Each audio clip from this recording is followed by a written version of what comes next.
Hi friends, నేను మీ మేస్త్రిని. చాలా రోజుల మధ్య వీడియోలు చేయట్లేదు. ఈరోజే చేస్తున్నాను. ఒక రౌండ్ ల్యాండింగ్ ఇది. ఈరోజు 2 రోజుల మధ్య చేస్తున్నాము. సెంటరింగ్ గట్ట కొట్టి ఇది ఒక 5 అడుగుల్లోనే ఈ బిట్టు ఎక్కించాలి. ఇది దీని ప్లేస్ వచ్చి 5 అడుగులే ఉంటుంది. ఇది విత్తు ఇటు గుమ్మం వచ్చింది. ఈ గుమ్మము దాటకుండా 5 అడుగుల్లోనే ఎక్కించాలి. అయితే ఇది ఇలాగొచ్చి ఇక్కడికి వచ్చిన తర్వాత షేప్ తిరుగుతుంది. ఇక్కడ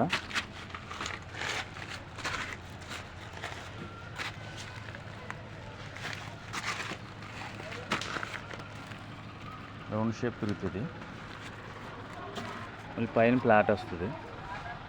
ప్లేట్లో కూడా ఇంకా రౌండ్గా గుళ్ళ కింద వచ్చి మెట్లు ఎక్కితే. నా వీడియో నచ్చితే కనుక లైక్ చేయండి, సబ్స్క్రైబ్ చేయండి.